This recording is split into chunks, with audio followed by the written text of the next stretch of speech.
और इस खबर पर लगातार नजर बनाए हुए हैं हमारे सहयोगी अनुभव शुक्ला, जो कि लखनऊ से हमारे साथ जुड़े हुए हैं। आइए सीधा आपको अनुभव के पास ही लिए चलते हैं और जानते हैं कि आज विधानसभा उपाध्यक्ष का चुनाव होना है। 2007 के बाद से अब ये चुनाव हो रहा है। लंबे वक्त से पद खाली था, तो ऐसे में सपा और भाजपा किस तरह फ्लोर मैनेजमेंट और लॉबिंग किया है अपने प्रत्याशियों को जिताने के लिए। अनुभव। देखिए, बिल्कुल ये महत्वपूर्ण इलेक्शन है। इसलिए भी महत्वपूर्ण है कि चाहे 2007 से 2012 की बसपा की सरकार रही हो, 2012 से 2017 की सपा की सरकार रही हो, किसी ने भी इस उपाध्यक्ष पद के लिए चुनाव नहीं कराया।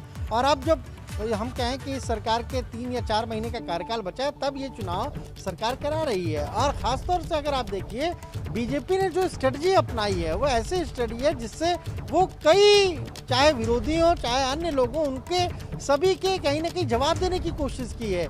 एक तरफ तो वो ये कह रही है कि देखिए, जो 10 वर्षों में जो चुनाव नहीं हुआ हम उसको करा रहे हैं, और दूसरा, हमने अपना कोई कैंडिडेट नहीं उतारा है।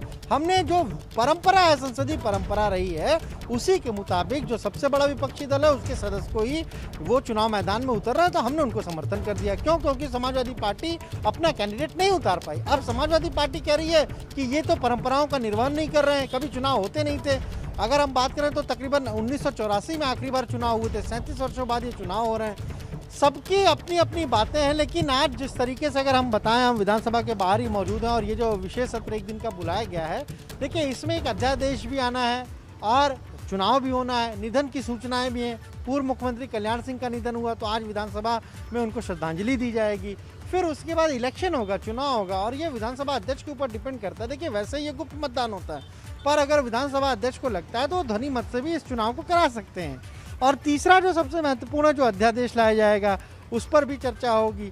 तो इन सारी चीज़ों को देखते हुए सुबह 10:30 बजे आज विधानसभा अध्यक्ष हृदय नारायण दीक्षित ने सर्वदलीय बैठक बुलाई है, इसलिए कि भाई सुचारू रूप से एक दिन का ही सदन है, तो उसको सभी दल जो है वो कम से कम उसको सुचारू रूप से चलने दें, कहीं पर कोई व्यवधान ना उत्पन्न होने दें। और सुरक्षा व्यवस्था भी खासी यहाँ पर अगर हम कहें तो बढ़ाई गई है।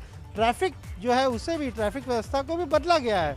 सुबह 10 बजे बीजेपी के जितने भी विधायक हैं उनकी एक बैठक बुलाई गई है, तिलक हॉल में होगी। इसी तरह देखिए, आज का ये जो दिन है घमासान वाला रहने वाला है और देखने वाली बात है कि किस तरीके से चुनाव होता है और किस तरीके से आज सदन की कार्यवाही चलती है। शुक्रिया आपका अनुभव तमाम जानकारी के लिए।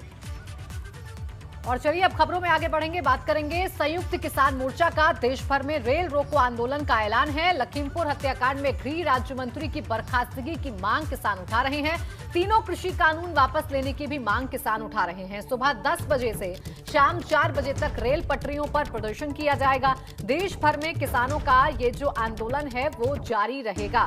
तो देखिए, एक तरफ किसान आंदोलन को धार देने की कोशिश की जा रही है, एक बार फिर से तीनों कृषि कानूनों को वापस लेने की मांग किसानों की तरफ से उठाई जाएगी। तो वहीं दूसरी ही तरफ लखीमपुर कांड में केंद्रीय गृह राज्य मंत्री अजय मिश्र टेनी के इस्तीफे की मांग भी किसान लगातार उठा रहे हैं, लगातार बर्खास्तगी की मांग कर रहे हैं। और इसीलिए आज रेल रोको आंदोलन किसानों की तरफ से किया जाएगा। जगह जगह पर आज किसान रेल की पटरियों पर नजर आएंगे और रेल को रोका जाएगा आज किसानों की तरफ से, जिसको देखते हुए प्रशासन ने भी तमाम तैयारियां कर ली गई हैं। कई जो रूट्स हैं उनको डाइवर्ट कर दिया गया है और कई जो ट्रेन हैं उनको भी रद्द कर दिया गया है।